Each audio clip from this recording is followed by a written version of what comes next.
So now let's see. Okay, those who are new वो calculation पे focus करेंगे. Okay, मैं आपको फार्मूला बता दूंगा.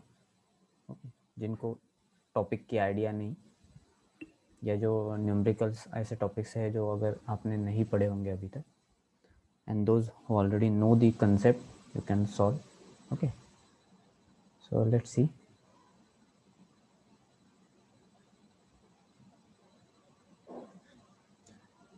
Okay, try to solve this.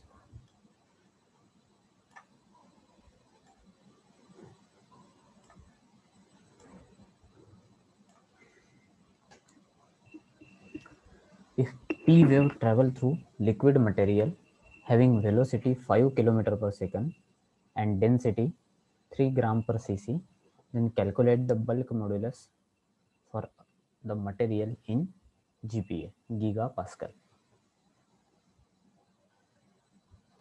Okay, so here we have to use the formula, that is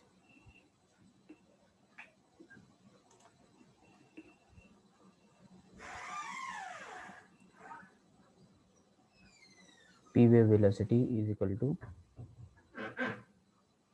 under root of k plus 4 by 3 mu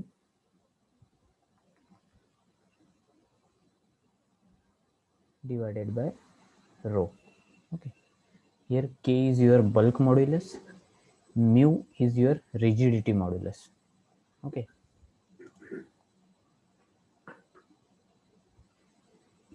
you need to use this formula.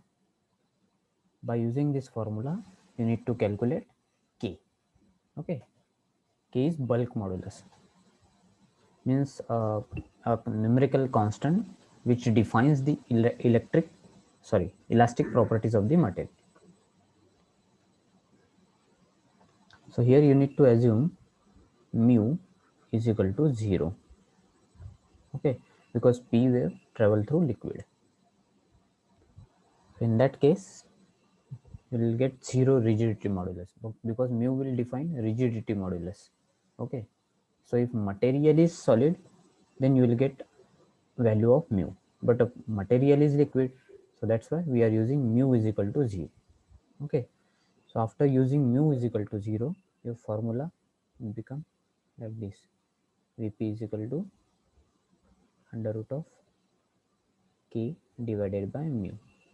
Okay, so here you need to calculate k, so squaring both the side you will get Vp square is equal to k divided by rho.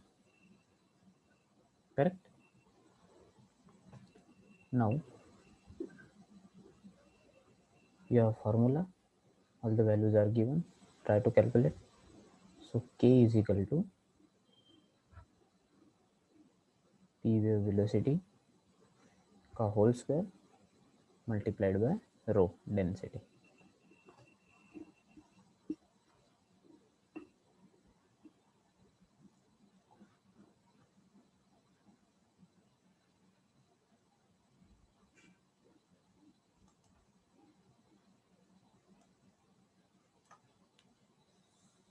Santosh is saying 15. गलत हो गया संतोष.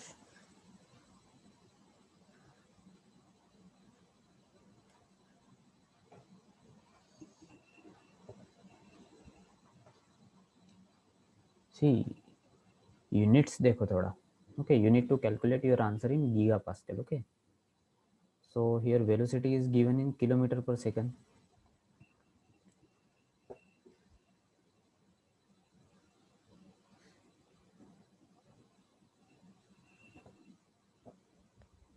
Let's say k. Yes. So 225. 225. No, wrong.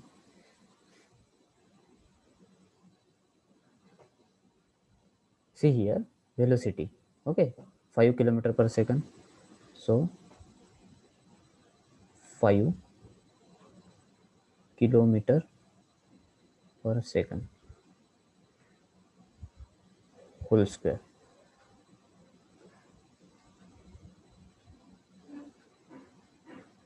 multiplied by density. Density is 3 gram per cc.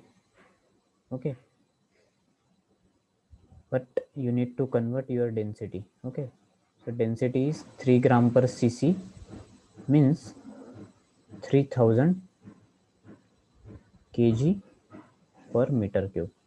Okay, so simply multiply by 1000 to convert into kg per meter cube.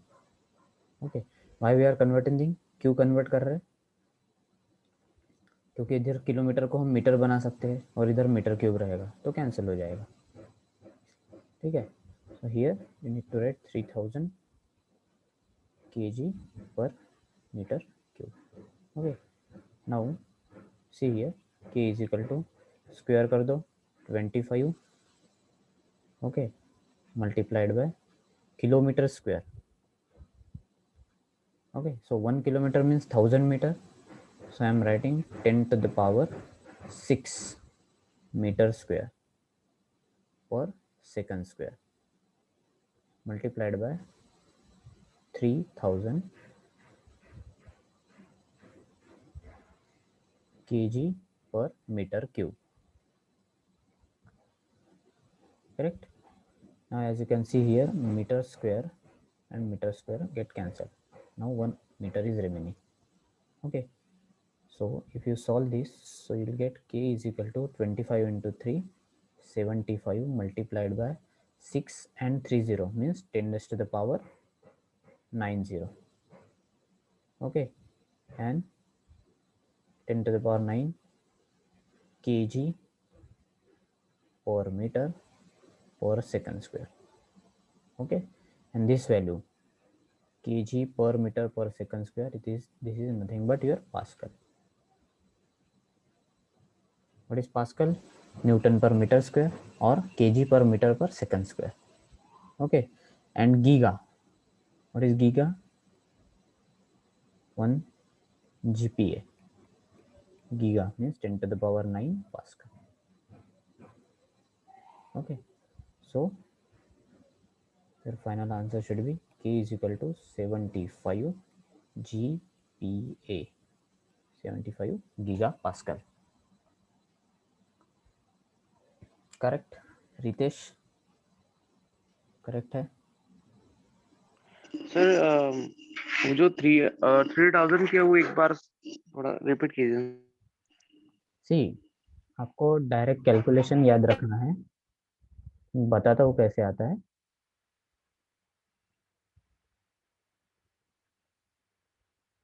हमारे पास क्या था? 3 ग्राम था. Okay, 3 ग्राम per CC मतलब centimetre cube था और हमको किस में कन्वर्ट करना था? केजी पर मीटर क्यूब में. करेक्ट,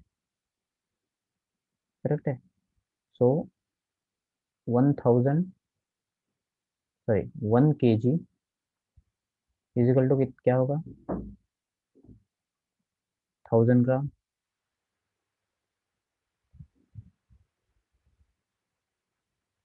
ऐसा लिख सकता हूँ मैं. ओके, हाँ सर. देन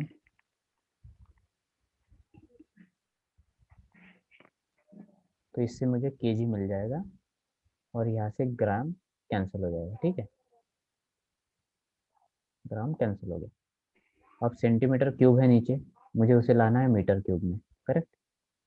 सो 1 मीटर हाँ. इज नथिंग बट माई,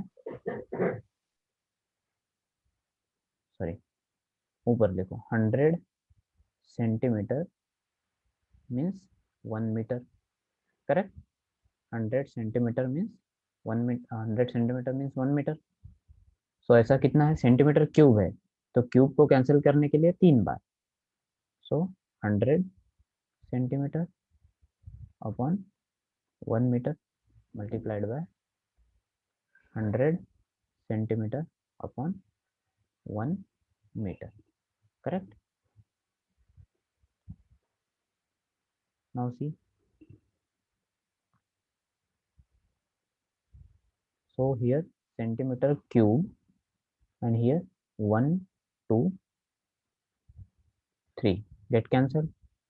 ठीक है, अब यहाँ टोटल ऊपर हो गए 6 जीरो, नीचे हो गए 3, तो 3 को कैंसिल करो तो बचे कितने 3, तो यू विल गेट ओनली 3000 और यूनिट क्या मिलेगा केजी ऊपर में और नीचे 3 मीटर क्यूब, सो केजी पर मीटर क्यूब।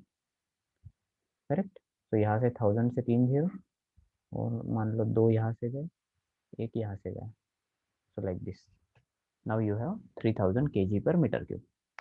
तो हमने क्या कर लिया यहाँ पे 3 ग्राम पर सेंटीमीटर क्यूब को केजी पर मीटर क्यूब में कन्वर्ट कर दिया। तो अब इतना सब हर बार करने से बेहतर है you need to remember like when you need to convert gram per centimeter cube into kg per meter cube simply multiply with 1000, 1000 से मल्टीप्लाई करो आपका आंसर आ जाए। Okay, any doubt? Thank you sir. Clear up to this? किसको नहीं समझा?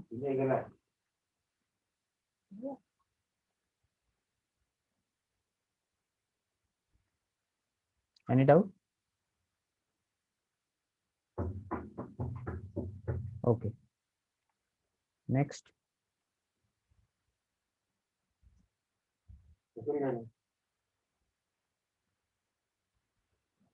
Second question.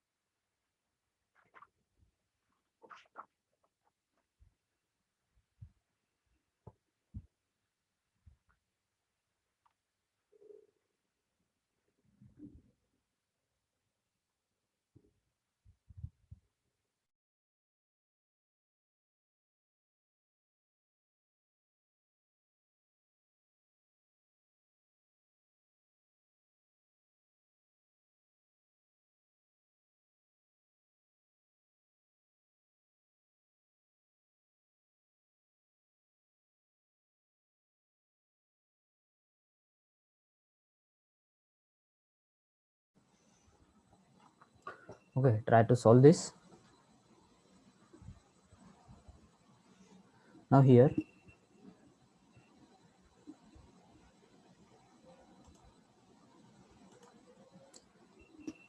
see the diagram is given, you need to calculate bifurcation ratio. Okay, तो सबसे पहले समझते हैं what is bifurcation ratio. Bifurcation ratio is denoted by RB. Okay, तो यहाँ पूछा गया bifurcation ratio of first and second order stream segment. Okay, so मतलब N U is your order of stream segment divided by U plus 1। Okay, मतलब number of first order segment. Okay, number of first order segments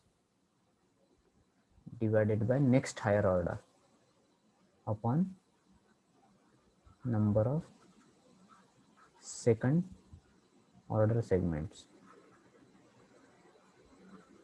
okay, so अगर ये पता चला तो आप easily bifurcation ratio calculate कर सकते हो। Okay, but for this first you need to find out first order stream and second order stream. Okay, so according to Horton scream आपको हमेशा हॉर्टन स्क्रीम यूज करनी है।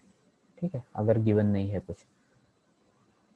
सो every tip is labelled as 1। हर tip को आपको क्या करना है 1 लेबल करना है। So this is tip first order, ये भी होगी first order, then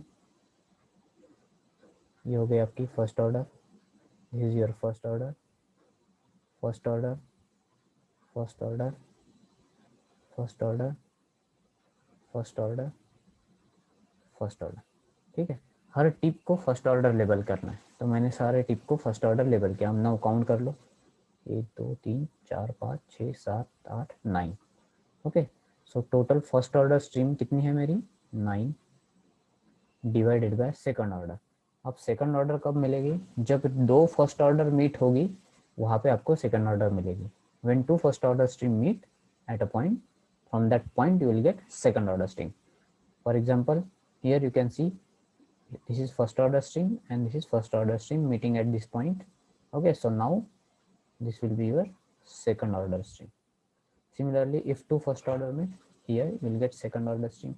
Now here you can see two second order stream is meeting at this point. Okay, so from this you will get third order stream. Similarly here, two first order you will get second order stream here, two first order you will get two second order stream here, two second order will give third order stream here. Similarly so on. Now हमें क्या देखना है, second order कितने हैं, because first order divided by second order. So count करो, 2 1 2 3 4. Okay, so total 4 second order stream है. So bifurcation ratio is number of first order stream divided by second order stream. तो 9/4. Okay, so अगर divide करते हैं you will get 2.25.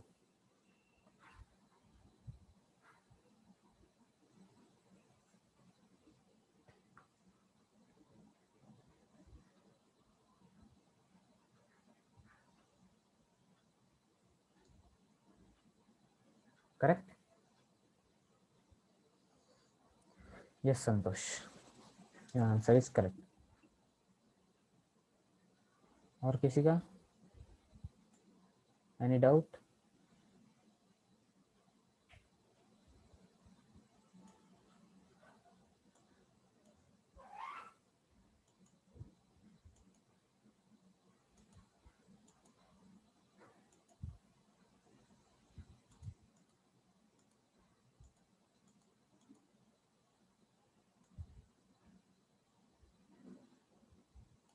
Okay,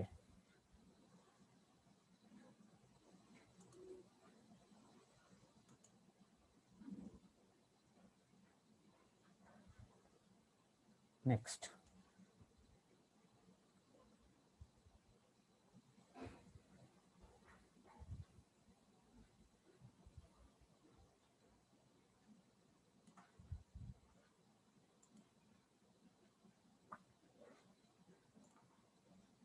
सी मयूरी, जहाँ पे दो first order meet होगी वहाँ पे सेकंड ऑर्डर बनती है. ओके, लेट्स से ऐसी अगर आपकी स्ट्रीम दी है तो पहले क्या करोगे, हर टिप को आपको फर्स्ट ऑर्डर लेबल करना है. Every tip is labelled as first order stream. और जहाँ पे दो फर्स्ट ऑर्डर मीट होगी वहाँ पे ऑर्डर इंक्रीज होगा. तो दो फर्स्ट मीट होगी तो यहाँ पे वो सेकंड ऑर्डर बनेगी. अगर लेट से दो सेकंड ऑर्डर मीट होती तो नेक्स्ट स्ट्रीम मीट होने के बाद वो थर्ड ऑर्डर बन जाएगी. ओके, तो इस तरह से हॉर्टन स्कीम होती है ये स्ट्रीम ऑर्डर को नंबर्स करने, और उस स्कीम के हिसाब से इसे निकाला जाता है. ओके, आपने शायद टॉपिक पढ़ा नहीं होगा may be, that's why. No issues. Clear? अभी क्लियर है? Now Ketki see, n you plus 1 means, u means order of stream है, वो फॉर्मूला है. ओके, कि यहाँ पे आपको first order by second order पूछा गया था, इसलिए फर्स्ट ऑर्डर डिवाइडेड बाय उसका नेक्स्ट हायर ऑर्डर होता है. Number of streams of first order divided by number of streams of next higher order. अब आपको अगर 2 और 3 का पूछ लेते तो आप क्या करते, number of streams of second order divided by number of streams of third order करते. ओके, तो जो पूछा है उसके हिसाब से कैलकुलेट करेंगे.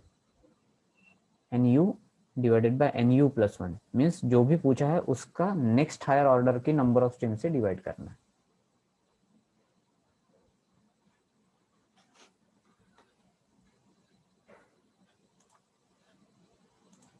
Clear? Next question. Now see Bouguer anomaly. Okay, this is one type of gravity anomaly. Okay, so anomaly means क्या होती है कि let's say you are expecting some value. Okay, और एक्सपेक्टेड वैल्यू से आपको एक्चुअल वैल्यू कुछ अलग मिल रही है, तो इन दोनों का जो डिफरेंस आ गया वो आपकी एनोमली हो गई. Okay, so this is one type of gravity anomaly. Okay, so for calculating this we have formula that Booger anomaly is equal to 2 pi rho g h. Okay, h is your here gravitational constant, h is depth, okay, depth और height you can say. पाई तो सबको पता है constant है, numerical constant, और 2 भी numerical constant, and rho is your density. Okay, all the values are given. Okay, और मैंने अब फार्मूला भी बता दिया है. You can easily calculate the perfect answer. Okay, those who are those who don't know the concept, okay, वो सिर्फ calculation पे फोकस करो, क्योंकि न्यूमेरिकल में परफेक्ट आंसर जब निकलेगा तभी आपको मार्क्स मिलते हैं. ओके,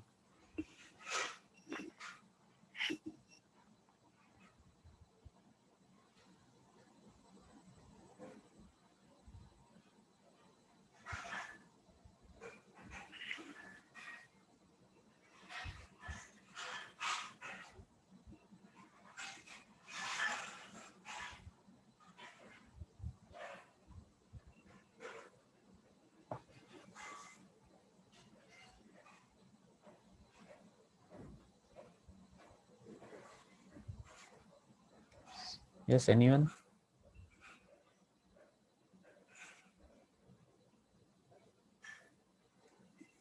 ट्राई तो कर रहे हैं ना, ठीक है. सिर्फ स्क्रीन पे क्वेश्चन देखने से नहीं आने वाला जब तक आप ट्राई नहीं करते, ठीक है.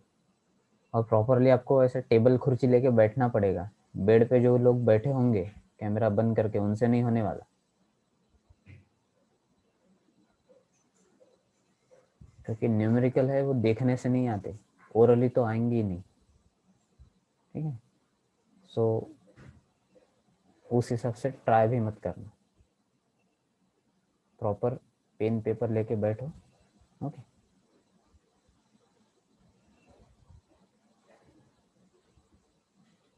सो सी हियर 2. अब क्या बोला है, the Bouguer anomaly in milligal associated with an isostatically compensated 2 kilometre thick landmass of density. Okay, density है 2.7, मीन्स रो की वैल्यू है. 2 किलोमीटर थिक मतलब आपके पास h की वैल्यू है. ओके, एज्यूम दैट पाई जी और पाई जी दोनों की वैल्यू मिला के दी गई है. ओके, तो सेपरेटली वैल्यू पुट करने की जरूरत नहीं है. तो आई एम यूजिंग 2 रो. रो क्या है, डेंसिटी है. ओके, तो 2.7, तो 2.7 ग्राम पर सीसी है, मैंने आपको बताया था, ठीक है. और यहाँ पे देखो किलोमीटर आ रहा है. पाई जी की वैल्यू में देखो, यू कैन सी किलोमीटर है, तो किलोमीटर को मीटर करके और इसको केजी पर मीटर क्यूब करो तो कैंसिल हो सकता है क्या. तो दैट्स वाई 2.7 मल्टीप्लाइड बाय 1000 करूँगा, means I am converting density. तो कितना मिलेगा, 2700 kg per metre cube. Correct. Okay, now substitute here 2700 kg per metre cube. Okay, multiplied by pi g. Now pi g is 21 milligal. Okay, divided by kilometer. Okay, multiplied by again divided by gram per CC. तो upon के upon में रहेगा तो क्या हो जाएगा, CC मतलब centimetre cube divided by gram. Correct.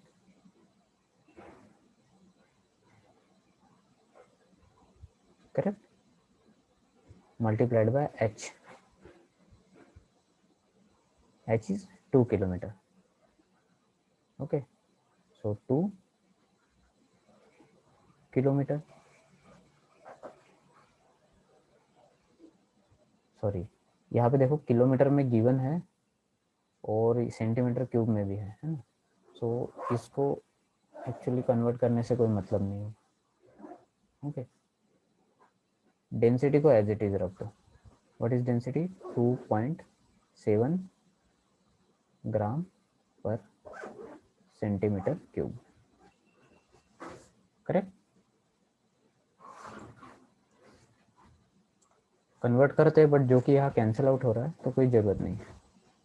Okay, now see here centimetre cube get cancelled, gram get cancelled, then kilometer get cancelled, so automatically you will get your value in milligal. Okay, so क्या बचा 2 multiplied by 21 multiplied by 2 multiplied by 2.7 multiplied by बस मिली गैल, correct? कितना आया?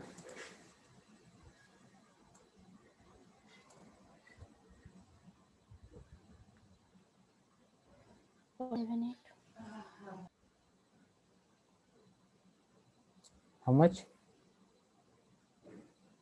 756.378. 756 नहीं, wrong हो गया, properly करो। 226.8. 2.7 है, this is 2.7, okay, not 27.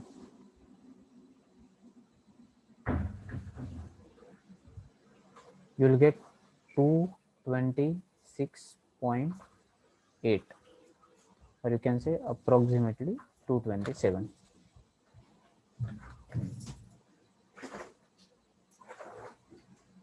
Approximately 227 milligram.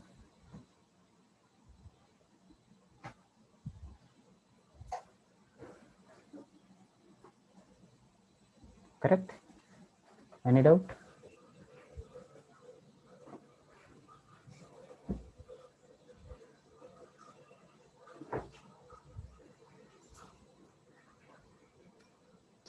Hello sir. Yes. Sir वो अप्रोक्सीमेटली क्यों लिए अपन ने? आंसर तो पॉइंट में भी रहते हैं ना। ऐसे ही जनरल कंसिडर किया है मैंने। अच्छा, कोई इशू नहीं। अगर ऑब्जेक्टिव है, ओके, इन सम ऑब्जेक्टिव हाँ क्वेश्चन यू में सी आपका आंसर सर, आपका 226.8 इको हो आएगा। रहा है कभी कभी। Just 1 second.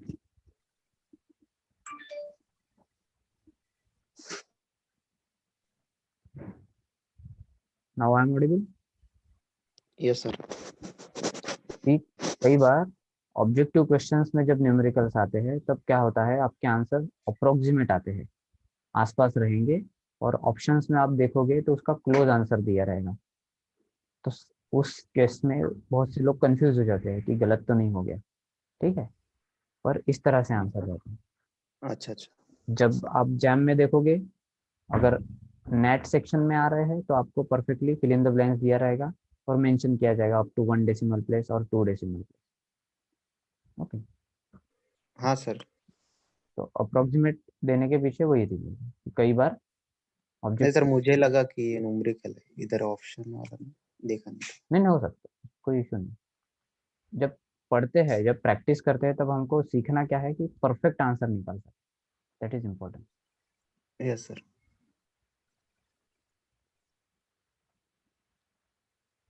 Next,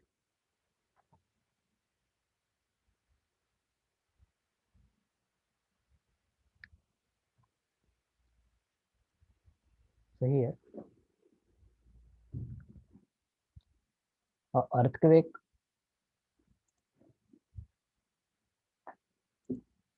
occurring at every 100 years leads to displacement of 2 meter over a 40-kilometer long fault. The corresponding shear strain accumulation rate is, okay, stress and strain. So stress is force per unit area. Okay, so stress is the cause, then strain is the resultant. Okay, so let's say imagine एक rock को imagine करो, उस पर अगर मैं कुछ force apply कर रहा हूँ, तो उस फोर्स अप्लाई करने की वजह से फोर्स, मैं बोल सकता हूँ आई एम अप्लाइंग स्ट्रेस। तो ड्यू टू दैट स्ट्रेस अगर वो रॉक डिफॉर्म हो जाता है, ओके, तो जो चेंजेस आए, that changes are nothing but strain. Okay, so stress is the cause, then strain is the resultant. Now shear strain means due to application of parallel forces जो deformation आए, तो भी शियर स्ट्रेन हो गया। Okay, अब shear strain को major करना है, तो we have one formula for shear strain, shear strain is equal to delta L divided by L. Okay, L means change in length बोल सकते हो आप, या displacement.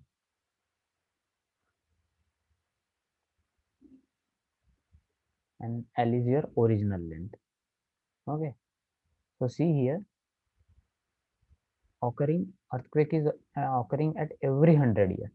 Okay, means your value of delta t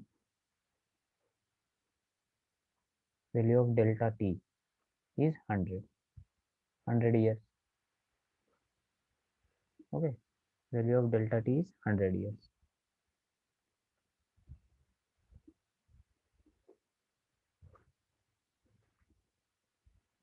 So first calculate strain. Okay, हमें यहाँ shear strain accumulation rate पूछा है. Okay, read the question properly. कई बार गलती हो जाए, नहीं तो strain निकाल के छोड़ दोगे. So here delta t is 100 years. Okay, now delta L you can see here, which leads to displacement of 2 meter over a 40 kilometer long fault. मतलब चेंज इन L जो है, डिस्प्लेसमेंट जो मिला है, that is 2 metre.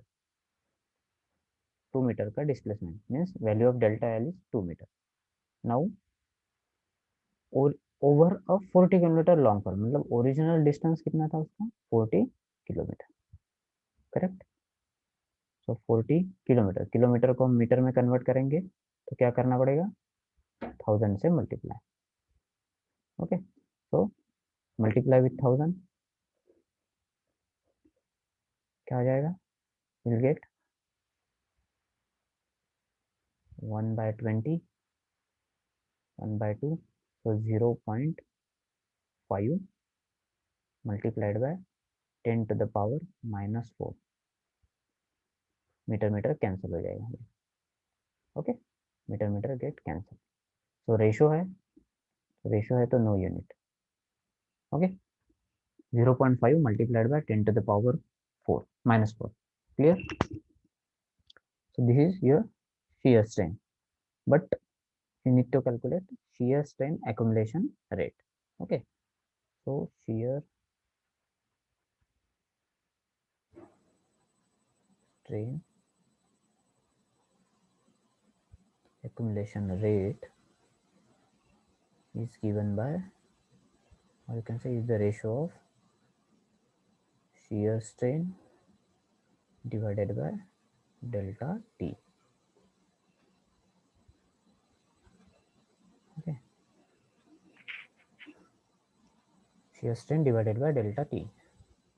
So shear strain आपने calculate कर लिया, that is 0.5 multiplied by 10 to the power -4. Correct, divided by delta t. Delta t is your 100 years.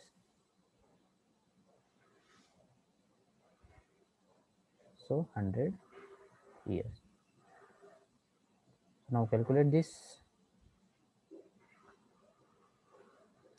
So 2 zero नीचे है, ऊपर चले जाएंगे तो माइनस हो जाएगा. So you'll get 0.5 multiplied by 10 to the power -6 per year. Year ऊपर जाएगा तो क्या हो जाएगा, per year. So year to the power -1. So 0.5 multiplied by 10 to the power -6 per year. This is your final answer. Okay. थोड़ा easy करने के लिए आपको ऐसा भी पूछ सकते हैं. आपको क्या करेंगे, they will give you fill in the blanks multiplied by 10 to the power -6 per year, इस तरह से. तो आपको, and you need to answer up to 1 decimal places. तो यहाँ पे आपको क्या पुट करना पड़ेगा, ओनली 0.5 लाइक दिस. इस तरह से भी पूछ सकते हैं फिल इन द ब्लैंक्स करके. ओके, तो अभी हम प्रैक्टिस कर रहे हैं इसलिए मैंने फिल इन द ब्लैंक्स नहीं रखी. The corresponding shear strain accumulation rate is 0.5 multiplied by 10 to the power -6 per year. Correct?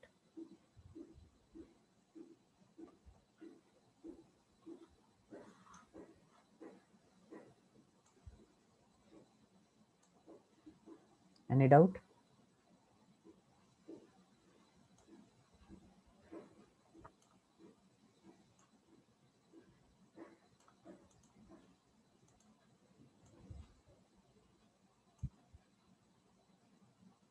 करूँ next?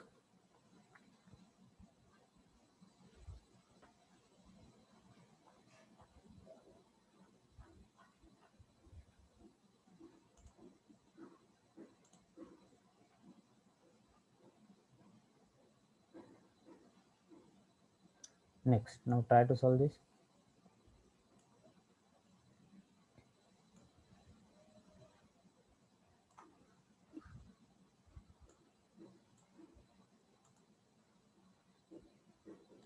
If a continental crust with an initial length of L0 is stretched to a length 2 times of L0, then the stretching factor alpha is.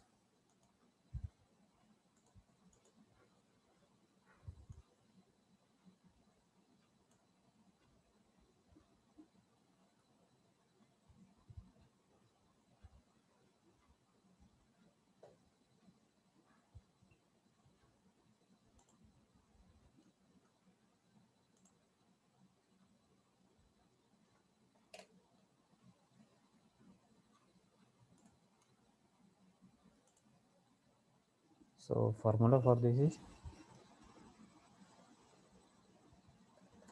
stretching factor, okay, is equal to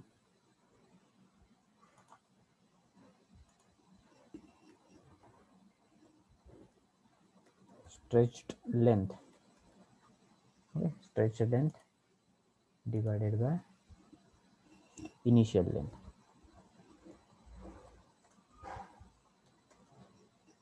Stretched length divided by initial length.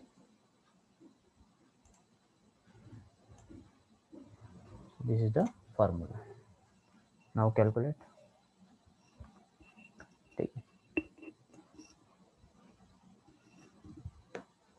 वो तो random topic है इसलिए फॉर्मूले बता रहा हूँ, okay. और फार्मूले मिलने के बाद आपको सिर्फ कैलकुलेशन ही करना है।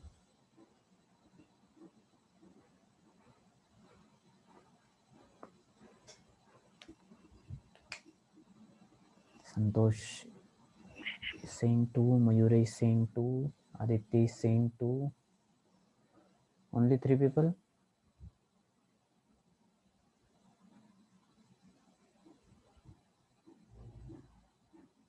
Nidhi is saying 2, 4. बाकी लोग? Okay, 6 people.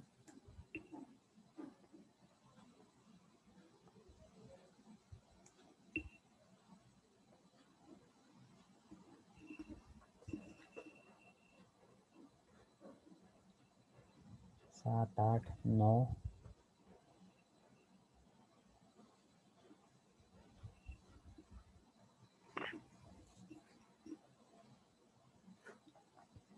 दस,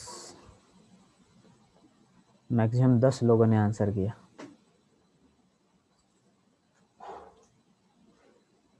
ओके, बाकी 10 लोग पक्का सोए हैं।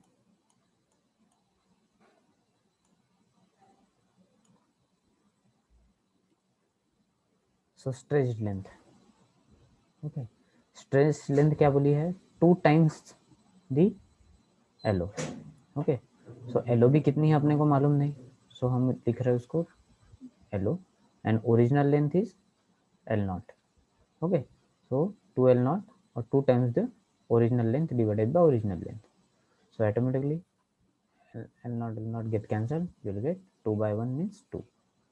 So stretching factor alpha is 2. This is denoted by alpha, stretching factor. Clear? सबसे easy था। Any doubt?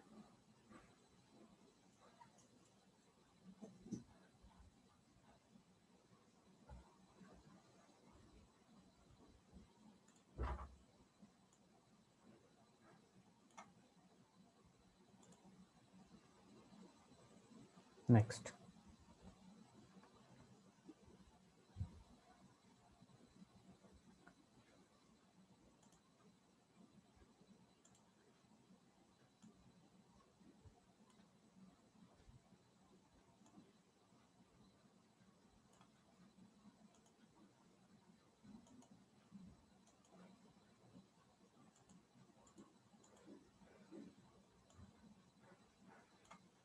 ठीक है।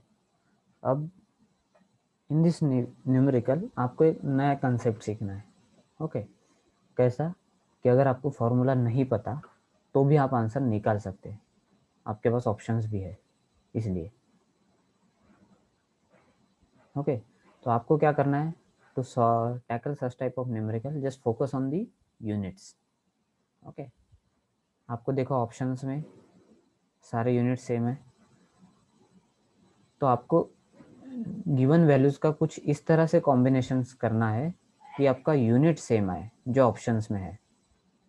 चारों के ऑप्शंस तो सेम है, तो वो यूनिट मिले इस तरह से आप उसका कॉम्बिनेशन करो गिवन वैल्यू का। ठीक है, जो भी आपको लगता है, चाहे मल्टीप्लाई या डिवाइड, बस यूनिट वो निकलना चाहिए जो ऑप्शन में दिया है। तो आपको फार्मूला नहीं भी पता हो तो भी आप करेक्ट आंसर निकाल सकते हैं। ठीक है, ये चीज़ बहुत इंपॉर्टेंट है while preparing for JAM and GATE or any objective exam you can say in numericals, because many time you will see जो न्यूमेरिकल्स है वो हमेशा नए नए कंसेप्ट पे आते हैं। ठीक है, न्यूमेरिकल कॉपी तो होते नहीं है, तो कोई चाहे कितनी भी बुक्स पढ़ ले, मेजोरिटी ऑफ न्यूमेरिकल्स तो नए ही मिलेंगे, है ना। तो इन दैट केस आपको आपने जो पढ़ा है अप्लाई का, आपको नॉलेज अप्लाई करके कैलकुलेट करना पड़ता है। ओके, तो अब जब पता ही ना हो फार्मूला तो क्या करेंगे, तो उस केस में आप यूनिट्स का इस्तेमाल करके भी निकाल सकते हैं। ओके, तो ये चीज़ आपको इस न्यूमेरिकल से सीखनी है। Okay, so just focus on the numerical. So if the heat production per unit mass of the basalt is 2.6 multiplied by 10 to the power minus 11 watt per kg, the surface heat flow for the oceanic crust of the thickness 6 kilometer and density 2900 kg per meter cube each. Okay, so you need to calculate surface heat flow. Okay, so पहले मैं value put करता हूँ, उसके बाद हम formula देखेंगे, है ना, क्योंकि बिना फार्मूले से कैसे निकालना है हम देखते हैं अभी। So surface heat flow you need to calculate. Okay, so I am writing surface heat flow.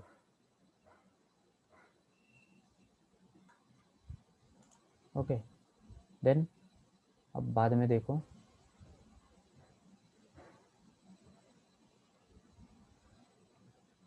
now see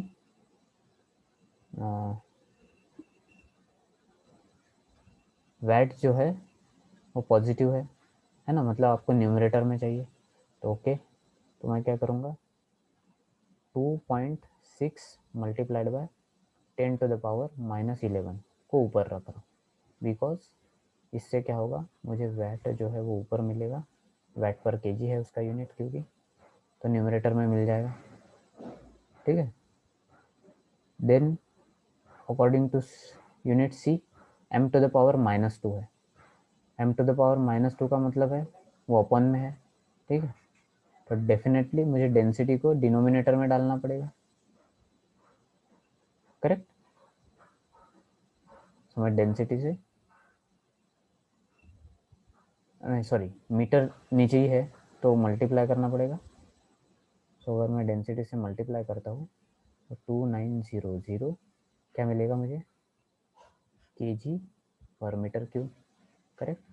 so metre cube मेरा नीचे आ गया, जो कि ऊपर जाएगा तो माइनस हो सकता है, परफेक्ट। फिर क्या बचा, थिकनेस जो कि किलोमीटर में दी है, करेक्ट, तो इसको मीटर में करना पड़ेगा क्योंकि सारी जगह मीटर दिख रहा है। So 6 kilometre means 6000 metre, correct. Clear up to this. So यहाँ पे here you can see KG get cancelled. Okay, and 1 metre get cancelled, तो यहाँ बचा metre square. Clear, any doubt? Okay, so write down the remaining values, 2.6 multiplied by 10 to the power minus 11 multiplied by 29 into 10 to the power 2 लिख देता हूँ मैं, 2 zero को, multiplied by 6 into 10 to the power 3 लिख देता हूँ, perfect. Okay, और क्या बचा unit, watt per meter, correct. Now अगर मल्टीप्लाई करो तो क्या मिलेगा, 2.6 multiplied by 29 multiplied by 6, okay, is equal to multiplied by 3 + 2 5, 5 positive है और 11 माइनस है, तो कितना हो जाएगा, 10 टू द पावर कितना होगा, -6 बचेगा, करेक्ट। 3 and 2 पॉजिटिव है, 10 to the power 2, 10 to the power 3 and 10 to the power -11 है, तो पावर का एडिशन बेस सेम है, तो क्या हो जाएगा, -6 बचेगा, सिर्फ यहाँ बचेगा, ओके। अब यहाँ पे देखो, यहाँ पे m है, मतलब ये मिली है, मिली, ओके। सो मिली मतलब क्या होता है, 10 टू द पावर -3, ओके। सो मैं क्या कर रहा हूँ, 2.6 मल्टीप्लाइड बाय 29 मल्टीप्लाइड बाय 6, अब यहाँ से जो -3 है मैं इसको नीचे रख दे रहा हूँ, 1000, ओके। ऊपर माइनस है मतलब वो नीचे जाएगा डिनोमिनेटर में, और यहाँ क्या बच जाएगा, 10 टू द पावर -3 बचेगा अब सिर्फ, परफेक्ट। अब ये -3 की जगह मैं क्या लिख सकता हूँ, मिली लिख सकता हूँ, ओके। तो ये पूरा मिलके मेरा यूनिट क्या बन गया,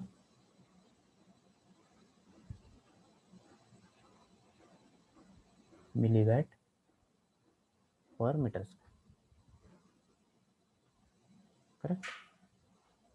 और जो न्यूमेरिकल वैल्यू आई है उसको कैलकुलेट करो, 2.6 multiplied by 29 into 6 divided by 1000, you will gate 0.45 up to 2 decimal places,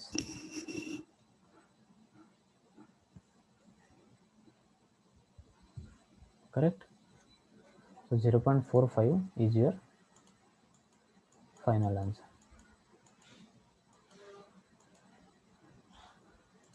okay.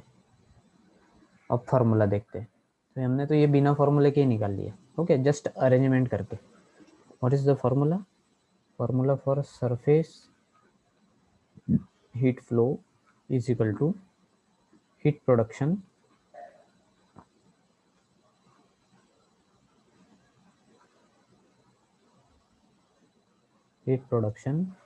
multiplied by density multiplied by thickness, density multiplied by thickness,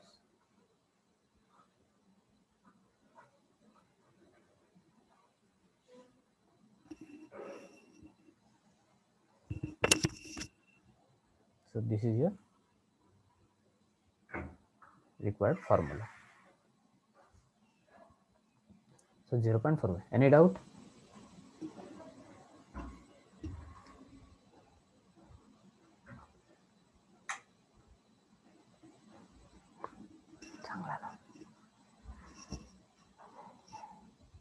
Clear? Understood?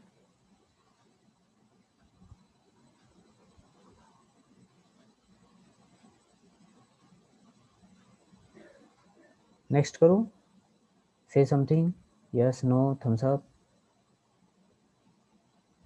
okay.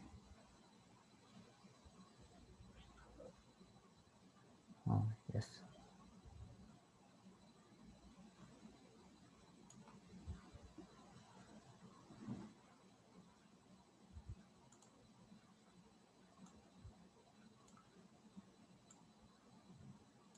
Okay.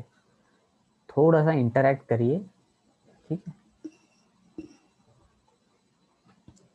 अब कैमरे आप ऑन नहीं रखते है ना, और दिखता भी नहीं कौन क्या है, मेरे सामने एक ऐसी ब्लैक स्क्रीन आती है ना, ये बात कैसे हो गई कि मैं वीडियो कॉल कर रहा हूँ और सामने वाले की सिर्फ आवाज़ ही सुनाई आती, ओके। और पढ़ाने के केस में तो आवाज़ भी नहीं आ रही, चैट बॉक्स में भी 1-2 जन गलती से रिप्लाई कर देते, ठीक है।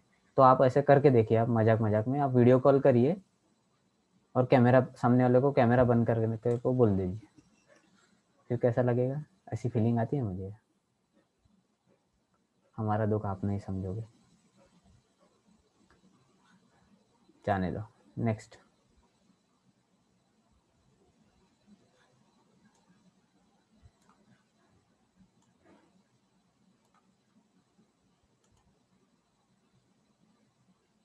a tsunami occurs 1000 kilometer away from the shore in an ocean water depth of 6.25 kilometer.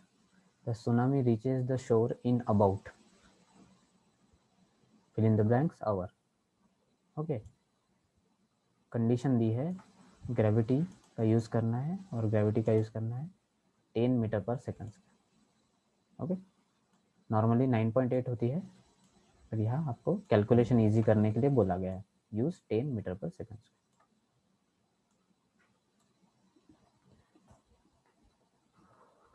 Any guesses? हम न्यूमेरिकल गेस नहीं कर सकते, ठीक है।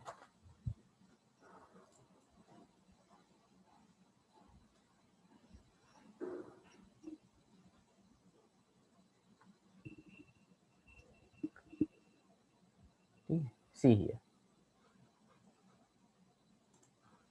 अब क्या निकालना है, फोकस करो। The tsunami reaches the shore in about, कितने टाइम में सुनामी किनारे तक आएगी, शोर पे पहुंचेगी। ओके, अब ये किस पे डिपेंड करेगा कि वो कितना डिस्टेंस ट्रैवल कर रही है। ओके, और अगर वेलोसिटी पता हो तो हम टाइम कैलकुलेट कर सकते हैं, बिकॉज हमारे पास एक फॉर्मूला है, दैट इज स्पीड और velocity is equal to distance upon time. Okay, this is our basic formula, but by using this formula अगर टाइम निकालना है तो हमको वेलोसिटी पता होनी चाहिए और हमको डिस्टेंस पता होना चाहिए। बट हमको क्या पता है कि वो 1000 मीटर अवे है, मतलब डिस्टेंस है। चलो ठीक है, डिस्टेंस हमारे पास है, अब बता क्या नहीं पता, वेलोसिटी। सो फर्स्ट हमको वेलोसिटी को कैलकुलेट करना पड़ेगा। For velocity in case of this condition or tsunami is gravity, okay, multiplied by depth.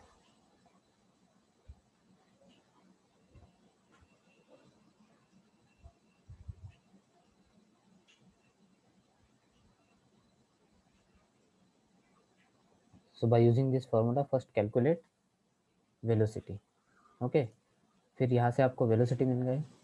Bye using that velocity आपको बेसिक फार्मूला अप्लाई करना है, velocity is equal to distance upon time, और आप time calculate कर सकते हैं। ओके, try to solve this, very easy, and reply me in chat box quick. Distance is given 1000 kilometer. Okay,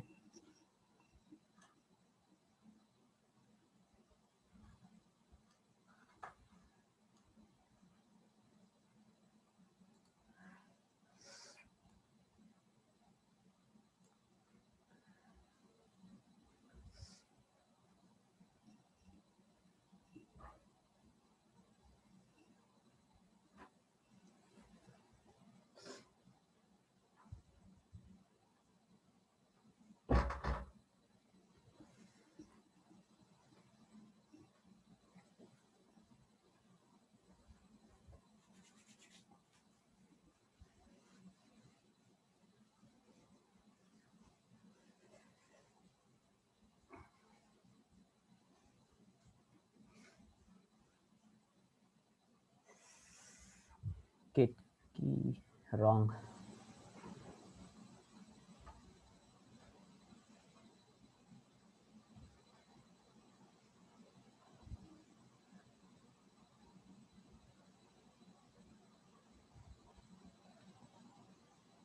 okay, hour में answer निकालना है।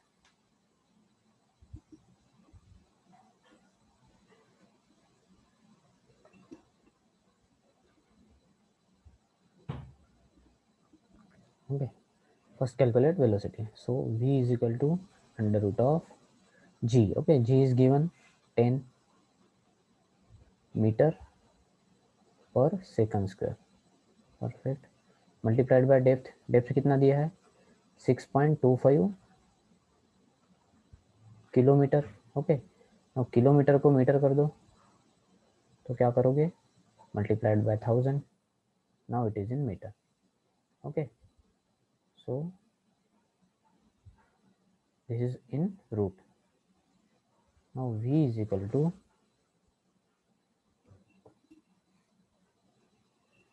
total 40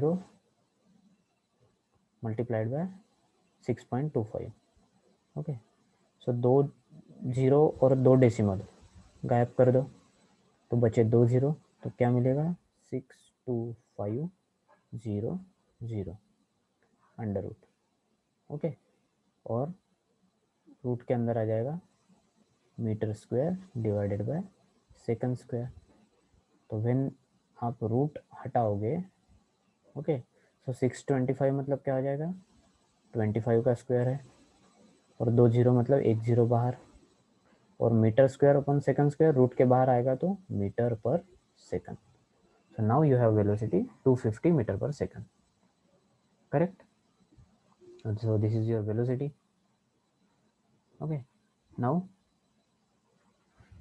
use our basic formula. So time is equal to क्या मिलेगा, distance by velocity, sorry, distance by velocity. So distance is 1000 kilometer. Okay, distance is 1000 kilometer. तो इसको metre में करते हैं because velocity is in metre per second. 1000 kilometre means 1000 multiplied by 1000 metre हो जाएगा. Okay, now divided by velocity is 250 metre per second. तो ये upon का सेकंड जो है मैं उसको न्यूमरेटर में शिफ्ट कर रहा हूँ. Okay, so now here metre metre get cancel, 10 get cancelled, 25 ones are 25 fours are 100, so 4 into 1000 will get 4000 seconds. Correct. But answer आपको निकालना है आवर्स में, तो क्या करोगे, सेकंड्स को आवर्स में कैसे कन्वर्ट करते हैं, 1 आवर मीन्स 3600 सेकंड्स. ओके, तो 4000 सेकंड है, इसको आवर में कन्वर्ट करना है, तो आप क्या करोगे, 1 hour is equivalent to 3600 seconds. Correct.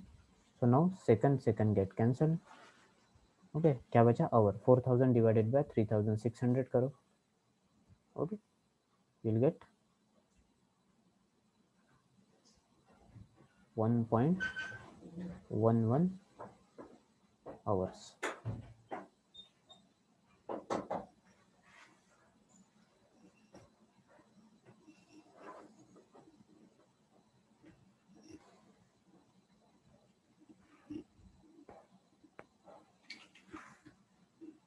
Clear?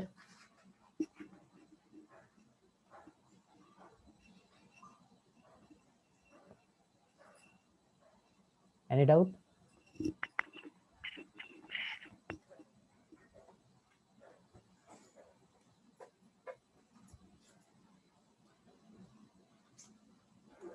Next करो.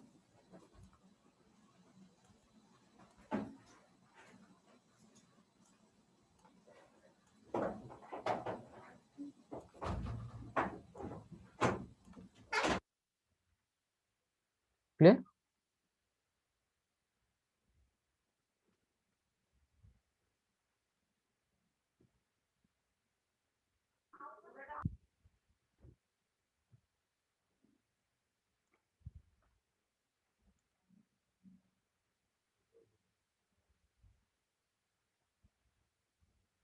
Next from structural geology.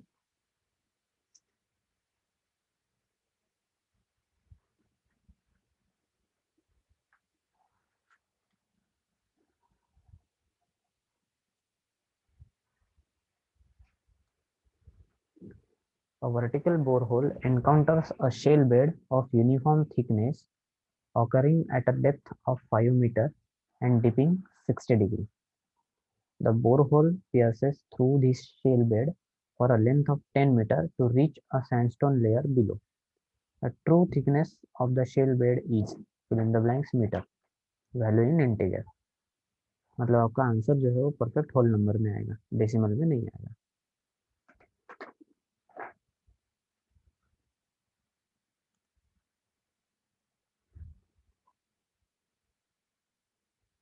So first diagram draw करने की कोशिश करते हैं. Let's say this is your surface, okay, and you have shale bed of uniform thickness which is dipping 60 degree. तो मैं एक shell bed निकाल रहा हूँ जो 60 डिग्री से डीप हो रहा है. यूनिफॉर्म थिकनेस मतलब उसकी थिकनेस एक जैसी, लाइक दिस. ओके, जो 60 डिग्री डीप है मतलब this angle, okay, this angle is 60 degree. Similarly, this angle is 60 degree. Now, the borehole pierces through this shell bed for a length of 10 meter to reach a sandstone layer below. Okay, तो एक borehole जो है shell bed को cut कर रहा. Okay, कितना 10 metre का. तो एक बोरहोल है जो शेल बेड को कट कर. तो आपको ट्रू थिकनेस निकालनी. Now see here,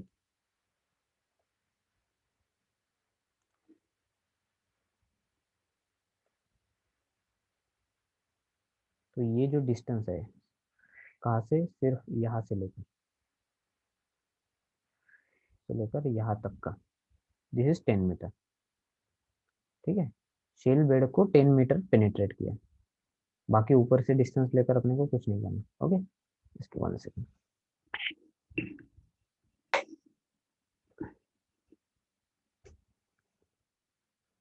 so now ये लाइन, ये 90 डिग्री एंगल हो जाएगा automatic.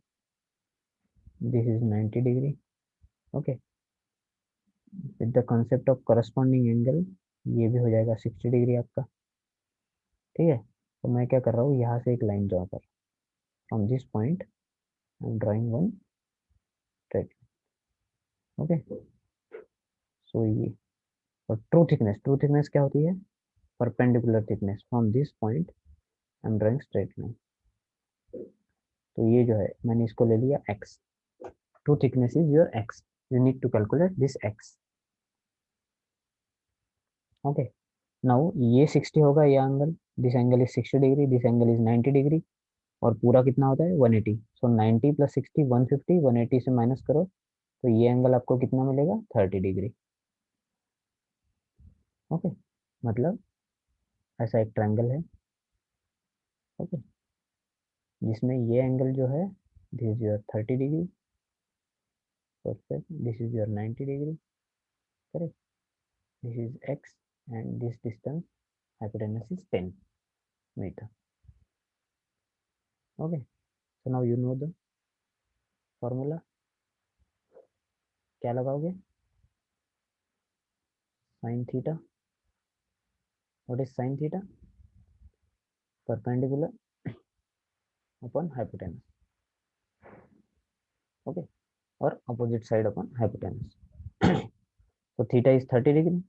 So sin 30 degree is equal to, perpendicular means your x or true thickness, upon hypotenuse is given 10 meter. Okay, so value of sin 30 is half. So half is equal to x divided by 10. So you will get x is equal to 10 divided by 2. So you will get 5 meter. So your final answer is 5 meter.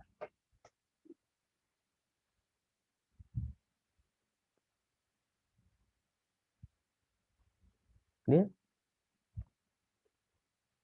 काफी लोगों को ratio याद नहीं रह सकते, तो वो लोग काम कर सकते हैं आप इसको PBP HHB ऐसे याद रख सकते, PBP HHB. First ratio indicate sine. Okay, this ratio will indicate sine. Second for cos, third for tan. Like this. Figure नहीं समझा? ओके, सी है, ये आपका सरफेस है, ये आपका सरफेस है। आपको बोला गया है कि एक शेल बेड जो है वो 60 डिग्री से यूनिफॉर्म थिकनेस के साथ डीप कर रहा है, और यहाँ से मैंने एक बोरहोल डाला सरफेस से, ये एक बोरहोल है। ओके, तो जो बोरहोल डाला उसने शेल बेड को 10 मीटर पेनिट्रेट कर लिया। तो मैंने ये जो हाइट थी पेनिट्रेशन, जहाँ से कट किया बेड को, starting point and ending point, इतना डिस्टेंस को 10 मीटर दे दिया, तो क्या आपको बोला गया है। ओके, फिर जो कि यहाँ से मैंने पैरेलल लाइन ड्रॉ की, ठीक है, तो डीपिंग 60 डिग्री है, तो ये एंगल 60 डिग्री है, तो उसको पैरेलल लाइन यहाँ से ड्रॉ किया है, तो ये एंगल भी 60 होगा बाय करस्पॉन्डिंग एंगल फॉर्मूला। ये एंगल तो 90 डिग्री होगा, परपेंडिकुलर है, तो बाय यूजिंग लीनियर पेयर मुझे क्या मिल जाएगा, this angle is 30 degree. Okay, this angle is 30 degree. Now अब ट्रायंगल है, एंगल है, हाइपोटेनस की वैल्यू है, थीटा भी मिल गया, और ट्रू थिकनेस मतलब perpendicular distance x। Now I can easily calculate.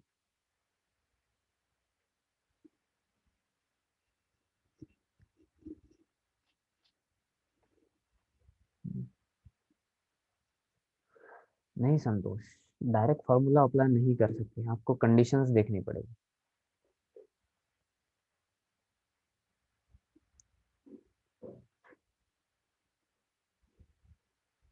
Clear?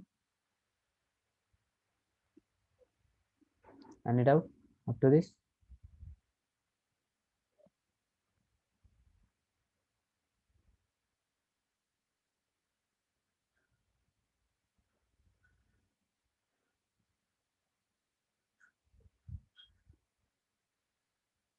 आगे बढ़े।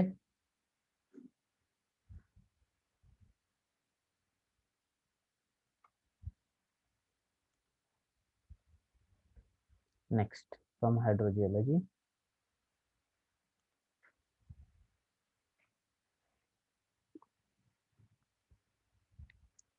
a constant head permeability test was performed on a vertical sand column of height 40 centimeter and cross sectional area of 25 centimeter square. During the test, when the loss of head was 50 centimeter, the volume of water collected in 2 minutes was 300 centimeter cube. Applying Darcy law, the calculated coefficient of permeability of the sand column is, fill in the blanks, centimeter per second, round off to 2 decimal places.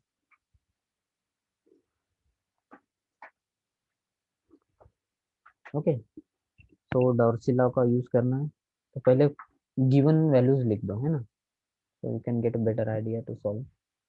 So let's say vertical sand column of height 40 centimeter. Okay, so height, or you can say length in case of Darcy law. So length is your 40 centimeter, correct? Then बोला गया area, cross sectional area denoted by A is given 25 centimeter square. Okay, then the loss of head was 50, head loss. Okay, so delta H is your 50 centimeter head loss. Okay, the volume of water collected in 2 minutes was 300 centimeter cube. Okay, so first calculate Q. What is Q? Q is your discharge. So your discharge is nothing but 300 centimeter cube, मतलब volume divided by time, that is 2 minutes. Okay, but you need to calculate your final answer in centimeter per second. Okay, so I'm using 300 centimeter cube, okay, divided by, जो minute में है उसको second में कर देते हैं, तो minute to second करना है तो क्या करोगे, 60 से मल्टीप्लाई, तो 2 मिनट्स मीन्स 120 सेकंड हो जाएगा। ओके, इसको सॉल्व करो और you'll get 5/2, okay, 5/2 centimetre cube पर सेकंड। ओके, तो मैंने सेकंड में लाके रख दिया उसको।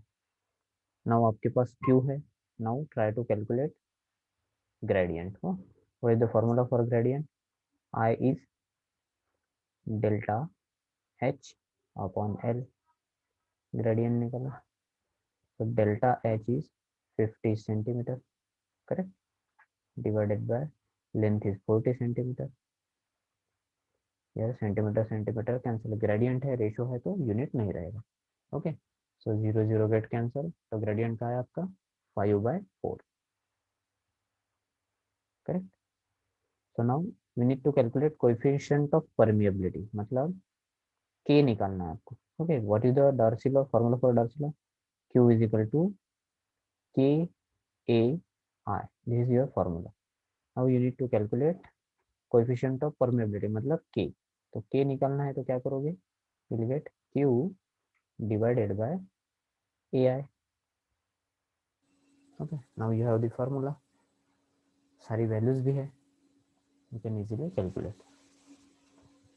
So you will get K is equal to Q, what is Q? Q is your 5 divided by 2 centimeter cube per second divided by area is your 25 centimeter square multiplied by I is 5 divided by 4, perfect। So here you can see centimeter square और cube यहाँ से cancel हो जाएगा। Okay, सो मैं इसको लिख रहा हूँ 5 न्यूमरेटर में, इधर 25, और जो अपॉन का 2 है मैंने नीचे लिख दिया, और नीचे जो 5/4 था तो 5 अपॉन का अपॉन में वो ऊपर चला गया 4, और यूनिट क्या बचा, ओनली सेंटीमीटर पर सेकंड, करेक्ट। तो यूनिट आ गया हमारा जो हमको चाहिए, रिक्वायर्ड यूनिट। ना इसको सॉल्व कर लो,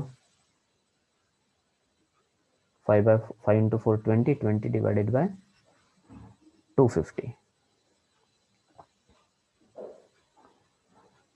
so 20 divided by 250, so if you solve this you will get 0.08 centimeter per second, correct, up to 2 decimal place। So 0.08 is your final answer।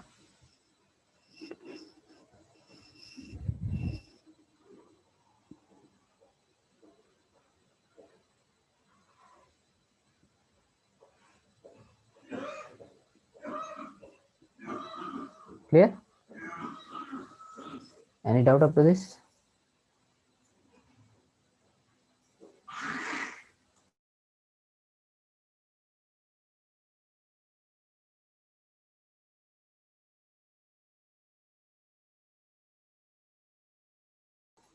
Next करो।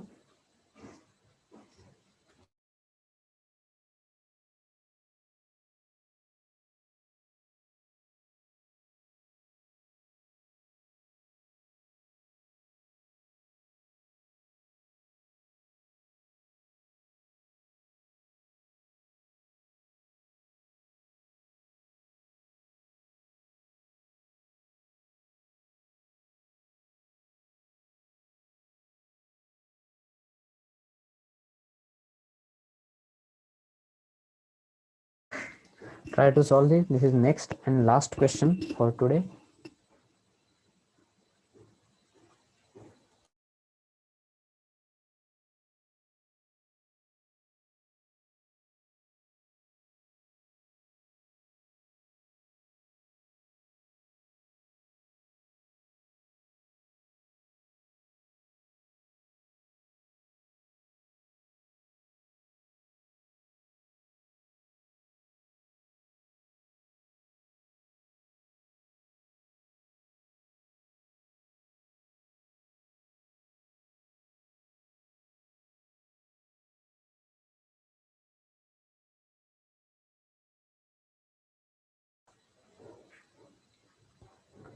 सी है, ठीक है, थोड़ा सा ये लेंदी है, दो पार्ट में करता हूँ।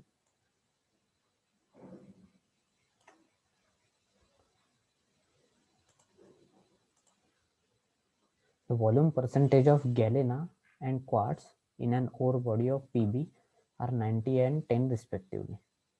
The densities of galena and quartz are given. The grade of the ore body in terms of weight percent of Pb is. Okay, तो निकालना ग्रेड है और वो भी in terms of weight percent.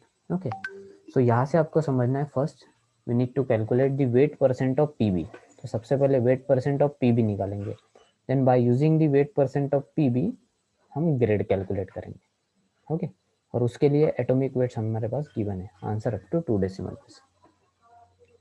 Perfect. तो एक बेसिक फार्मूला तो सबको पता है, that is density is equal to mass upon volume. ठीक है, इसका यूज़ करना है, इसको ध्यान में रखेंगे। तो फर्स्ट अब यहाँ पे देखो, the volume percentage of galena and quartz in ore body of PB are 90 and 10। Okay, तो हमको पहले एज्यूम करना पड़ेगा कि let's say consider 100 centimetre cube volume. Okay, consider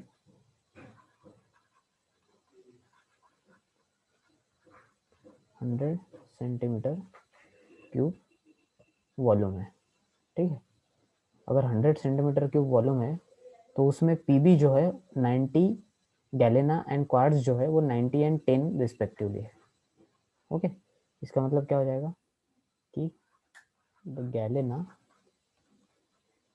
कितना हो जाएगा 90 centimetre cube. Okay, and quartz जो है, quartz is your 10 centimetre cube. Clear, ये हो गया फर्स्ट लाइन का मीनिंग, समझ में? ओके, नाउ अब यहाँ से फॉर्मूले से मास देखो, तो मास इज इक्वल टू क्या हो जाएगा, density multiplied by volume. Correct.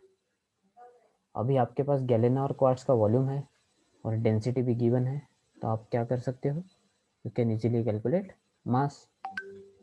Okay, so I am calculating mass of galena, so mass of PbS क्या हो जाएगा, density into volume. Density for galena is 7.6, okay, gram per cc, multiplied by volume of galena is 90 centimetre cube. Correct, तो क्या हो जाएगा here, centimetre cube get cancel, तो mass मिला आपको 684 gram. Perfect. Similarly mass of quartz निकालो,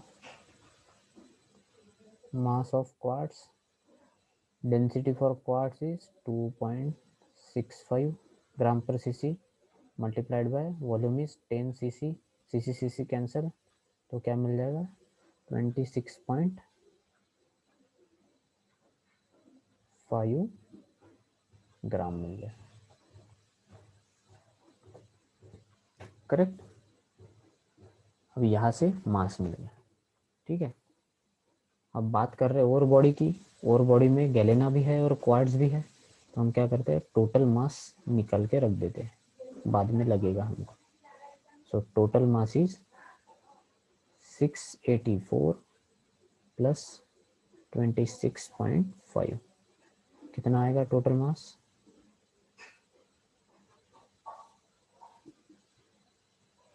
684 plus 26.5 will get 17.5 gram. Correct, total mass. Now calculate molar mass. ठीक है, सी अभी क्या हो बोला है, we need to calculate grade of ore body in terms of weight percent of PB. Okay, तो first हम क्या करेंगे, वेट परसेंट ऑफ पीबी पहले हमको निकालना। तो हम क्या कर रहे हैं, पीबी किस में है, गैलेना में है, so molar mass of PbS galena. Okay, molar mass, ठीक है, तो पीबीएस में कितना पी है 206 जिसका एटॉमिक वेट है, करेक्ट, एक पीबी, सो 206 इंटू 1 प्लस सल्फर का मास कितना है 32, एटम कितने हैं 1, ओके, तो निकालो क्या हो जाएगा, आपको मिल जाएगा 206 plus 32 will get 238 u atomic mass unit, AMU और U, ये हो गया आपका molar mass. Okay, now for weight percent of PB, PB का वेट परसेंट कितना हो जाएगा, given mass upon molar mass multiplied by 100, so given mass of PB कितना है 206 एंड मोलर मास कितना है 238 multiplied by 100. So solve this, you will get PB percentage. It will come around 86.55%.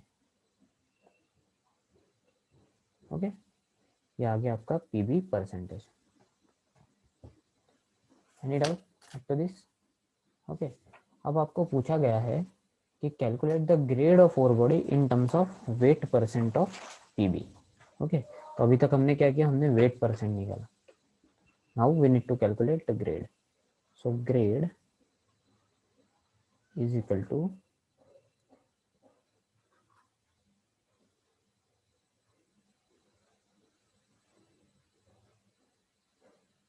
mass of galena divided by total mass, okay, total mass multiplied by PB percentage, PB weight percentage, okay, so mass of galena कितना है 684 gram, okay, divided by total mass हमने calculate करके रखा है 710.5 gram, okay, multiplied by weight percentage of PB, that is 86.55. Okay, now calculate this, you will get final answer 83.33%, 83.33% up to 2 decimal places. This is your final grade of ore body in terms of weight percentage of PB. So 83.33%.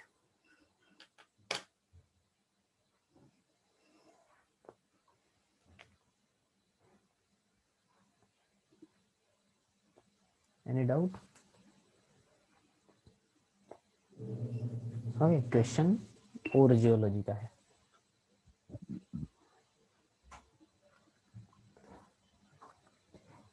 ठीक है, तो हमने आज 10 numerical solve किए। Okay, out of this 10 मैंने इसको इस तरह से फ्रेम किया, स्टार्टिंग में थोड़े इजी रखे थे, ओके, देन मिडल में कुछ ऐसे रखे जिसके बिना फॉर्मूले से हम कैलकुलेट कर सके, और आखिरी में थोड़ा डिफिकल्टी लेवल बढ़ाई, ताकि 2 मार्क के जो क्वेश्चंस रहेंगे न्यूमेरिकल के वो थोड़े इस टाइप के रहेंगे। Okay, little bit tough.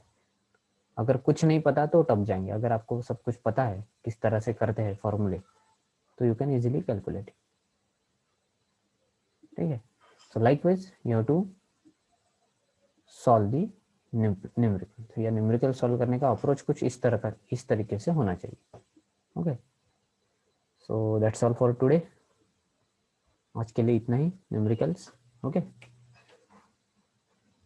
कल और एक क्लास रहेगा, okay, with some other theoretical topic. Numerical हो गए, कंसेप्चुअल हो गए, स्टार्टिंग में थ्योरेटिकल हो गए। Okay, tomorrow we'll meet with again another new interesting topic. So any doubt up to this?